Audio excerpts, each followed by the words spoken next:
We'll see. I'm talking about players. Talking about players, let's slide in. You want to cue us up for this one? We're going to do a little Laporta transfers in and out review. What do you think, Bugo? Cue us up here. So what was my thinking behind this? It was, I want to see and determine whether this time in Laporta's period has actually been successful in getting us closer to build a more successful, a successful team. That's the best way I can put it. Like, how much has actually changed from it?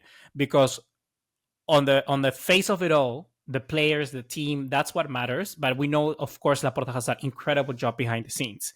But I want to see how much has that impacted into our squad. So I've made a list that only me and John can see, of course, of all the players, all the signings that we've made, and all the departures or the players we've sold. And we just go quickly one by one and see if we actually believe it's a good transfer or not. If it was a hit or if it was a miss, it was a success or it was a failure. Doing it, baby. We're doing it. So let's start. First of all, with the first move that it happened under Laporta, if I'm not wrong, was Memphis Depay coming in for Ronald Koeman. Is that correct or am I wrong? Because Laporta, I think, arrived in March. And maybe Memphis Depay was signed at the start of the season for Koeman, right? Yes. Yes? I believe that is accurate. If not, somebody will correct me. I don't know, yeah. But let's just count Memphis Depay. Some historian out there. Let's just count him. Yeah, go ahead. Let's say so free and then a 3 million profit. Okay, it's good business. It's a player I like. I hope he would have. I was convinced in a moment that our front line was gonna be someday of Memphis Depay, Griezmann, and Dembele. I kid you not. I thought that front three was gonna be like the front three. You mentioned that before. I mean, and continuing behind them. Very good. It's a very creative optimistic front three. You know what I mean? But also just 4 players that just never really found their lane at Barcelona. I'm going to say, I don't know if we have time to go one by one with these. Let's just go quickly. Bang, bang. Bang, bang. Okay. Sergio Aguero came in for free. I think it's scored against Real Madrid and retired. His only Barcelona goal. Yeah, came in, got no classical goal, and retired. There's a couple players on here that were good signings, but didn't work out for whatever reason. You can't blame Laporta for this one. It was a heart condition after what happened. I don't think we're supposed to talk about it on YouTube, or otherwise we'll get blocked. But conspiracies aside, Aguero, a little heart condition there post 2020 season, had to retire. So you can't blame Laporta for that. Yeah. Eric Garcia, I think in our free makes sense. Like, he's still a player for now, and it's like we can get good money for him. Like, Girona were ready to offer like 18 million in the summer. Yeah. So I think that's good business. Emerson Royal is always one that I'm gonna be like, thank God we dodged the bullet with him. Like, yeah, he's on his 3rd or 4th club now since leaving Barcelona, right? Yeah, he went to Betis. He went from he was at Betis. He was at Barca. Betis, came to Barca for like a day, then got officially presented with the team. Yeah, exactly. Then went to Tottenham, right? He's at AC Milan right now. But did he go to somewhere in between? I don't know. I feel like he was loaned out somewhere. I could be very wrong about that. I wasn't exactly following his career, but yeah, and we got 25 million for him, dude, and we bought him for 14. That's a tremendous profit. It's good for someone business. It's good business.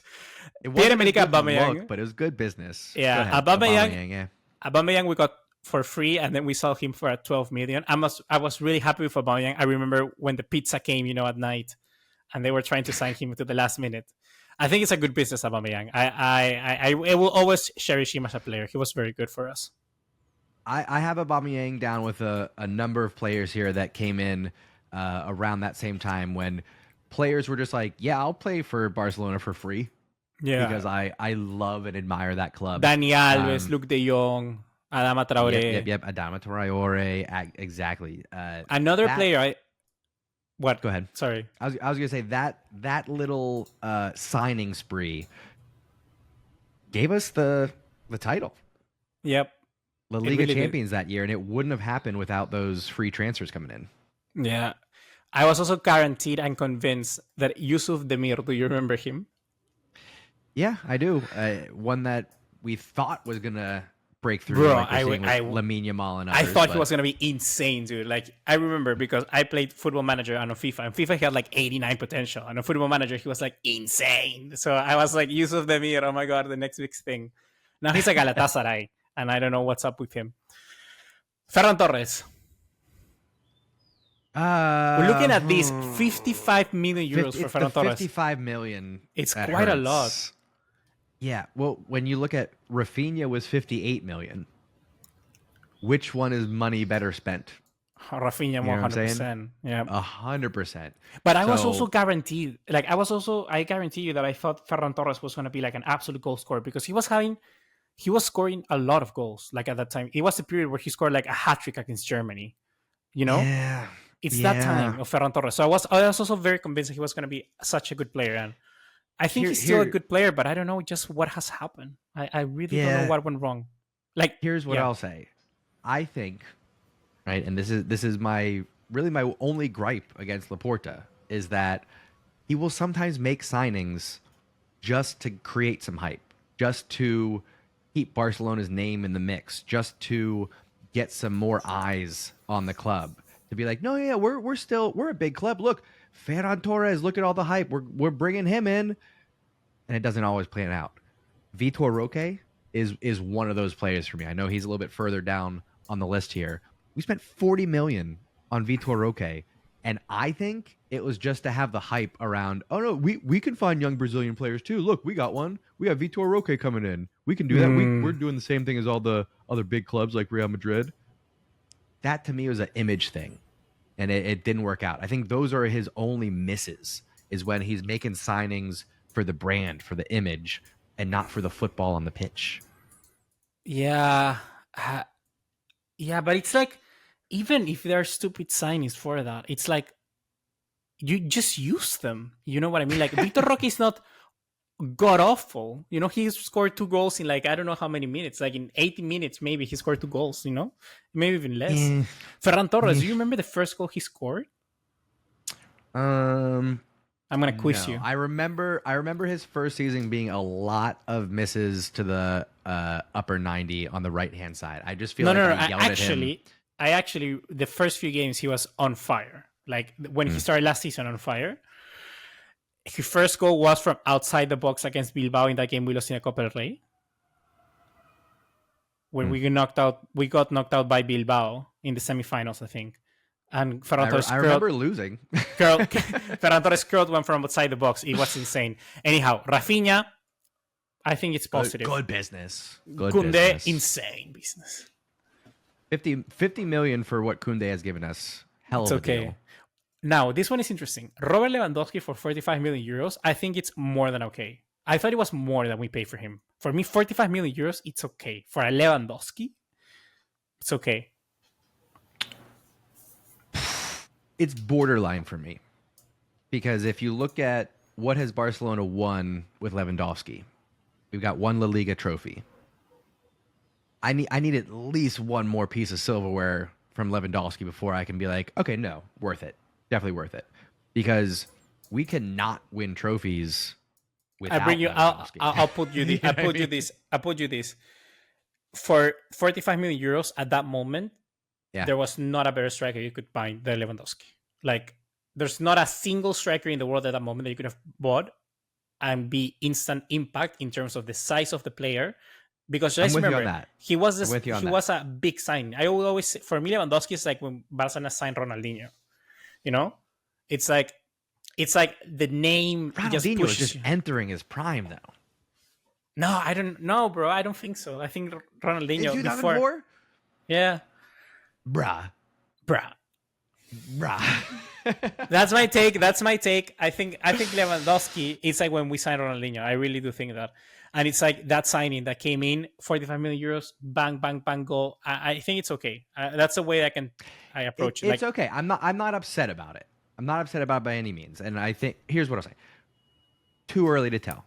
Yeah. This season and next season will be the determining factors for was Lewandowski worth the price tag or not. I agree with you. Big name coming in.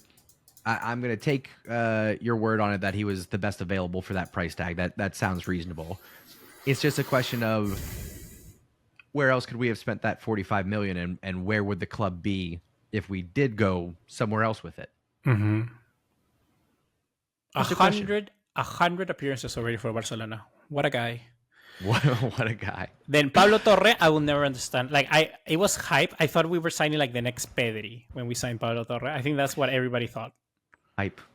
That's the hype train. Yeah, I think he'll land somewhere, but I think he'll move on after this season. And we'll maybe get 8 to 12 million for him, something like that. Yeah, me too. Maybe back to Girona, hopefully. Then we have Kessie, Christensen, Bellerin, Alonso. For me, Kessie and Christensen, that's when we brought them in with Kounde, Rafinha that season. For me, they were perfect additions. Like, because the best way I can say it for me is that we were signing like Barcelona again. Because Barcelona would sign players in around 25 years of age, and then they will become superstars, with the team. I liked both of those signings, Kessié and, of course, Christensen. Big fan of Christensen. I'll say this is, for me, where things actually get a little bit wonky, and I'm wondering how much of this is the transition from Alemany to Deco, where we're bringing in who we have here. Christensen, Bellerin, Alonso, Roque, Romeu, Gundogan, Martinez, Cancelo, Felix. We start getting a little bit like none of these players are sticking around. None of these players are staying. It's a little bit more forgivable when you look at the previous window, bringing in Aubameyang and Luke de Jong and those guys, because we couldn't afford anybody. So it's just who can we get to come play for free for a little bit? And then with this next batch of signings, it's a little bit, what direction are we going? I almost want to say you can feel the contrast. You can feel the split start to happen with Alemany leaving, with Xavi maybe not being so in alignment with Deco and who he's bringing in. Like Inigo Martinez, until you get to Dani Olmo, is the only player here. Well, Christensen as well. Sorry, Christensen and who did I just say? Inigo Martinez are the only two that stuck around out of all those players signed. Yeah, and this is where I agree with you. I think it's a moment where we start to see, our team deviate a bit. And also a very big part of it is, of course, the players we let go. So looking at our list of players that we've let go, for instance, I'm actually surprised. I didn't remember that we got money for Aubameyang. I didn't remember that we got money for Coutinho. I don't remember that we got money for... like for Frank Kessie, we got money. We got Nico Gonzalez money. We got money for Abde. The one that really strikes me a lot, I don't know if you remember, but Francisco Trincao.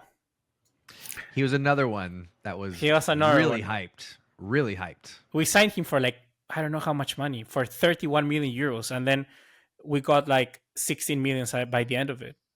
Yeah. But even not getting money for someone like Ricky Puig, it's very weird. Very weird.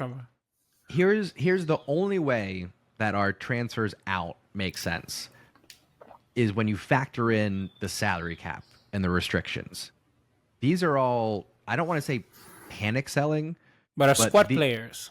This is Laporta, and I'm assuming the board saying, hey, do what you got to do. Get the salaries in order. Get the wage bill in order. Because we're not making a lot of money off these transfers, but we are moving players. Gundogan, prime example. Gundogan has value on the transfer market.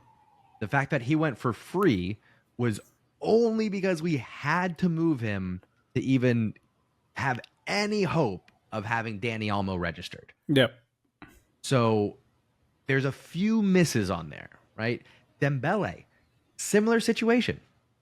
He had the 50 million release clause, but that was put in there, I think, as a contingency plan when we had all the drama around him not signing an extension the year before.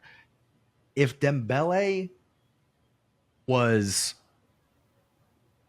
accurately assessed, I think 75, 80 million is what we should have gotten for him. But it was, again, the situation where we can't afford to pay what he wants because he's a garbage human being, and we can't afford to let him go for free.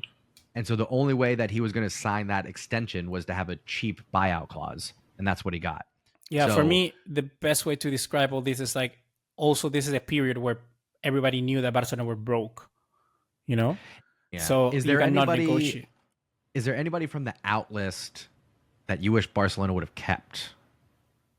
For me, all the outs so far, I mean, you cannot really say they're misses or flops. I think, I'll say all the players that went out on a free, for me, are misses. But it's not failures or flops, but it's things you have to do for the sake of it. Yeah. Players that we've sold for any money, like a Chadi Riyad for 9 million euros, I call that a success because he was never going to play at 9 million euros. Sure. Julian Araujo for 10 million. Yeah. Yeah, exactly. So I take that as a win. If there's any player I would have kept, I mean, I think you know who I'm going to say. Serginho Dest. Yeah, I was not actually him. I was going to say Frank Kessie and Serginho Dest. Yeah. I do think, listen, Serginho Dest has his defensive problems, guaranteed. I would have been very curious to see how he fared with a fresh chance under a Hansi Flick, who's a little bit more attacking football. I would have been very curious about that. Franck Kessié, I think, would have been a nice fit in Barcelona's midfield right now. I'm just kind of looking at the other list here. Other than that, there's not a lot of players that I'd miss. I mean, the glaring one, Lionel Messi leaving for free. Dude, that looks so bad. If the list says Lionel Messi and next to it, free. I saw a meme the other day though that was it was, how am I gonna explain to my children that the best player to ever play football costs $0? Yeah, that's insane. But that's also actually $0 transferred. That actually for Lionel Messi. That actually adds to the legacy, I think, because it's like he's so godly. He didn't. Yeah. He was not worth a single penny. Like no one was able to ever buy him. No one was ever to buy him. You couldn't buy him. He's so valuable that you can't put an amount on it, so he just becomes free. Yeah, you cannot buy him. Not a single team could have bought Lionel Messi. Lionel Messi is not for sale. And the same, I think, is going to happen with Lamine Yamal. Oof. Hopefully, it plays out differently, though. What do you mean? Hopefully, he stays retired. Yes. Hopefully, he doesn't have to leave because the club mismanaged the funds and we can't afford to sign the contract that we promised you. And whoops, go into PSG purgatory for a couple years before you finally get released and get gifted with a World Cup. My goodness. So here's what I'll say to kind of put a cap on this. I like where we're at. I like the trajectory. Laporta has done amazing business. I do have a problem with some of his, I'll say, communications, and I've said this before, that I think overlook where we're actually at as a club in terms of who we can sign, who we can register. It does kind of sting my paw a little bit that he said, no, we can sign big players this summer. We can afford. Yeah, you can sign them, but can you register them? Because that's a different thing. That's my only ding. I think he's done a tremendous job playing the hand that he was dealt, righting the ship, bringing in the players that he could bring in. But I'm just a little bit weary of him as a marketer. Yeah, I'm thinking about it right now. Actually, when I take a look at this, it's like all the departures are okay in the sense that they help the club. But for instance, a Franck Kessie, 12 million euros right now, or Serginho Dest, which is free, I think they're worth more keeping than actually getting rid of them. That's one thing I believe right now. Like you're saying, I like where Barcelona is at. I like where we're at, but we could be in a better place. Yeah, that's what I'm saying. I like where we're at, but we could have been better, and we could have a little bit more players. We can be not relying 100% on Marc Bernal and Casado. We could be relying on somebody else to stick there. A Franck Kessie, exactly. And the thing is that, like, as Serginho Dest, basically every transfer window has been a complete storm. Like a new open of the book, a new opening.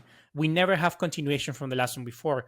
And I think that is sort of the reality of football nowadays. And I think it's just paining me to see. Like I don't feel there's a single club out there. The only club that's doing that is Real Madrid, in a sense.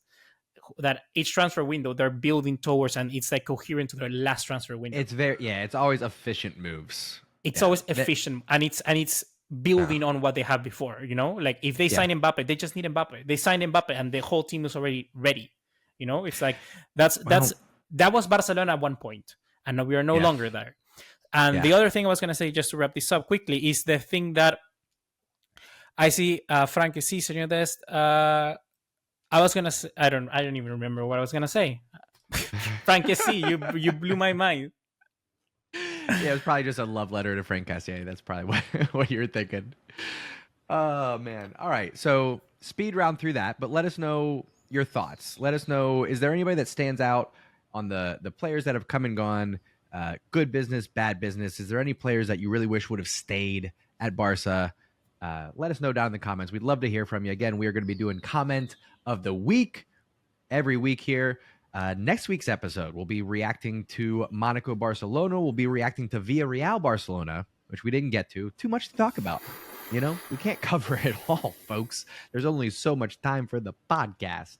So we'll be back next week. Without me, though, I ain't going to be here. You're going to get Papa Pablo, Baby Booga, and maybe we'll have a special guest lined up. Who knows? Who knows who you're going to get? Make sure you tune in to find out. We'll be right here talking about all things Barcelona football. New episode every Monday. Subscribe, tell your friends, leave the comments, all the things. We'll catch you next week, folks. Ciao.